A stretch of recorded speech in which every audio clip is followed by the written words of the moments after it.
On everyone, my name is Matt Jarbo. This is Stranger Days, and I'm a big movie buff, right? I run a whole movie channel called $3 Theater where I post about as much content there as I do here, and you can check that out. Link will be in the video description. But this particular story, while it is movie and Hollywood related, I do think is meant for this channel for the larger conversation that I have over here, because apparently there's been a shift. There's been a big shift now in who the number one demographic of moviegoers are, and it's not men anymore. Oh dear God, no, it's women. I'm saying that hyperbolically and sarcastically. So for those of you out there that are going to be like, Mundane Matt hates women. No, I just find this to be kind of funny. That says here, movie starring women make more money, a new study says. The future of film is female. And that's been suggested for a while. It has been. It's been suggested for a while. We've seen a lot more female-led films over the course of the past couple of years. I would argue Lucy in 2014, the Scarlett Johansson-led action film, which had a really weird ending, was a huge moneymaker for her, and leading her to get movies like Ghost in the Shell, which horrifically bombed. But she still has the Avengers to fall back on, so Scarlett's okay. Anyway, it says a new study from casting agency Creative Artists Agency and technology company Shift7 have found that female-led films outperformed others at the box office. The groups researched global box office revenue for the top 350 grossing films released between 2014 and 2017. Remember how I said Lucy was in 2014? I think there's a specific reason why. And they didn't talk about 2018, which is practically over, and without the Mary Poppins. They pretty much could have already wrapped up most of it. Now, after breaking them into groups based on production budgets ranging from 10,000 to over 100 million, they found that no matter how much is spent to make the film, movies with female leads always performed those without. But that's kind of a weird one, isn't it? Like, ask yourself which movies people go and see.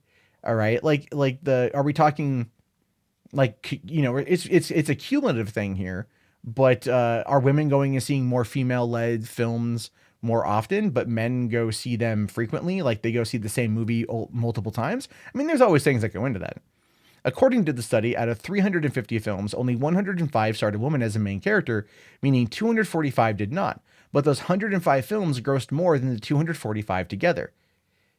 Okay, I'd like to see what movies they are. Are they going to sit there and try to say, like, let's say Star Wars The Force Awakens and Star Wars The Last Jedi are going to be movies that were featuring a female lead because of Daisy Ridley? Is that the metric, even though that's more of an ensemble? Or would they sit there and say that movies, obviously they chose Wonder Woman for 2017. That was a big one, $800 million, and that's taking up the lion's share. What they're going to find is out of those 105, you're going to find specific movies that do well. Are they going to argue that Suicide Squad was led by Harley Quinn, by Margot Robbie, which went on to gross 700 million? Is that one that they're going to choose, right? Because that's an ensemble film. And how many of these are standalone movies that star women versus movies that feature women in leading roles? I have a feeling it looks like they're going to be skewering the data to one way or another. I'm not trying to discount or discredit female-led films. I have nothing against that. I don't care who stars in a movie, provided the movie is good. I ragged on Ghostbusters for a long time, not because the women were starring in the movie. I never once said that. I always said the movie just looks bad. And then when it came out, we were all proven right that said it looked bad. Wonder Woman was one of my favorite films from last year. There's good movies that are led by women out there, but I find these kind of studies usually pretty skewed in one way or another, trying to push a narrative. Now, CAA and Shift7 also analyzed films with the Bechdel test. Oh, geez, is that thing still around? Actually, in Sweden right now, the Bechdel test is actually part of their official movie rating system.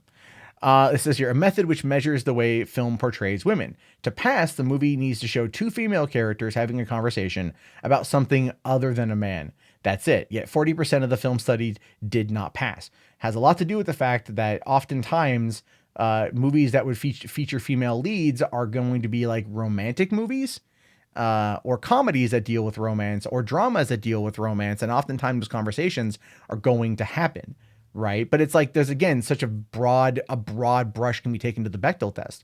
Are two women discussing having a conversation where they're discussing someone that they met. And that person happens to be a man. That would then fail the Bechdel test. Here's the other thing too with the Bechdel test. It's not so much that they're discussing having a conversation about something other than a man. It's that the two female characters are named. That's the other part of it that no one ever talks about. It's two female characters, each with a name, and discussing something other than a man. That's the Bechdel test, right? But since stories oftentimes feature people doing different things, yeah, films are going to fail it because people are going to live their life. You know, people are going to live their life. What if it's two women discussing their sons? That fails the Bechdel test, right? It's such a stupid system to judge by and entirely skewed. You can totally see that. Now, the other 60% showed another ray of hope. Films that did pass the Bechdel test unanimously outperformed those that didn't. But again, what? Okay, so the study also reported that since 2012, every major movie that has made more than $1 billion at the box office has passed the Bechdel. Okay. Okay. Avengers Age of Ultron. I'm trying to think of when two women in that movie had a conversation. I mean, was it Maria Hill and Scarlett Johansson? Was it, you know, okay, fine.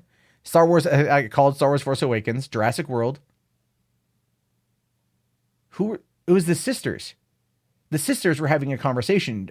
Judy Greer and Bryce Dallas Howard were having a conversation. Oh, and what were they having a conversation about? Two boys. See, this is the thing. They're having a conversation about Claire's work habits and how she's going to look after her nephews when they come to visit. Two boys. Therefore, it would fail the Bechdel test based upon the idea of the Bechdel test, talking about something other than a man. But if it features them talking about a man, then it fails. Right? It's such a skewed system to run by. It's such a dumb system. Two women, two named characters having a conversation about something other than a man. Does that mean just once in a movie they have a conversation about something other than a man? Or is that like at no point in time can they have a conversation about a man?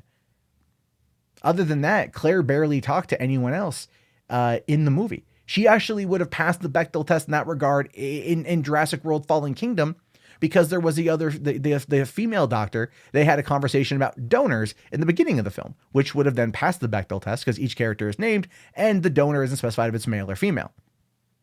See how this whole thing doesn't make a lot of sense? We got Furious 7.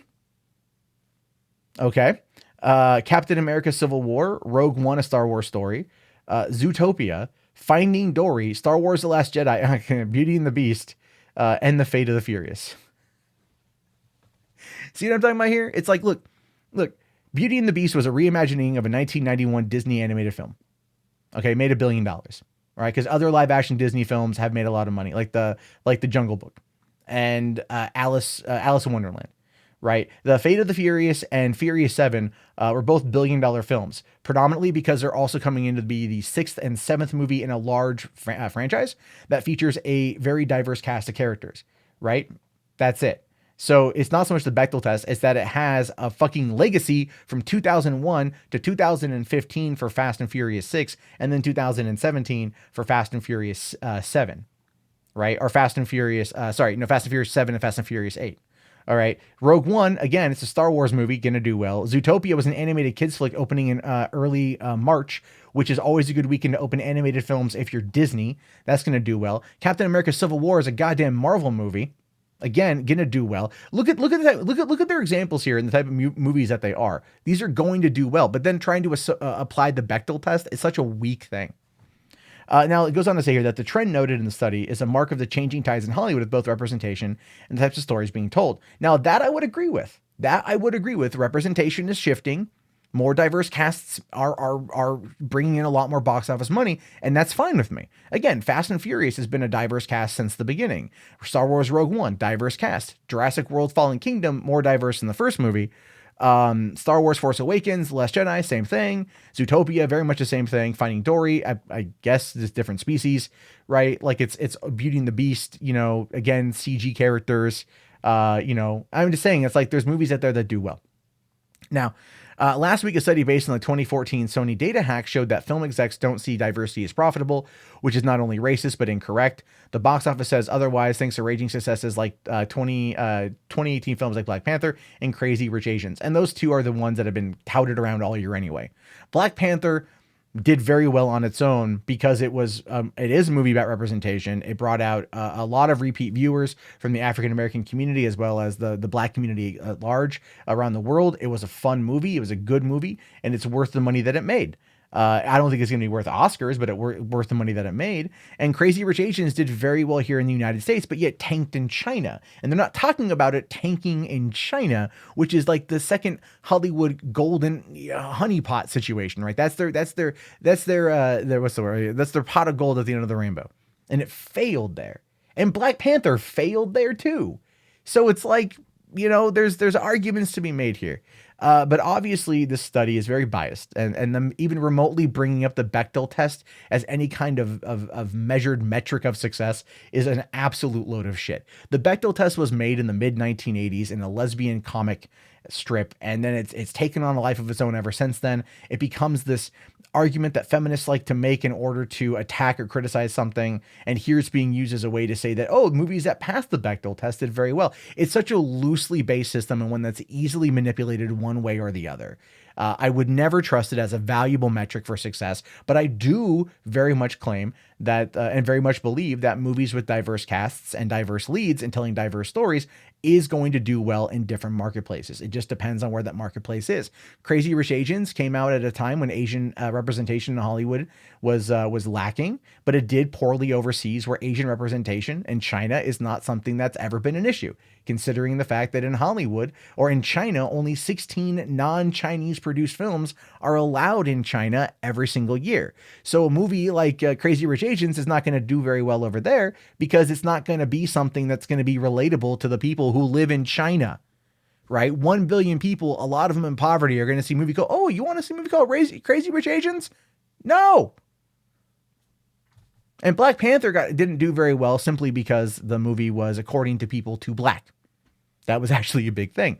Truth of the matter is, it's not that it was black as in the characters. It was that the 3D conversion was so poor, or the theaters there couldn't handle it. Ultimately, what happens on a 3D conversion, I'm giving you guys some information you probably don't even care about at this point, but in 3D conversion, it uses a lot of light.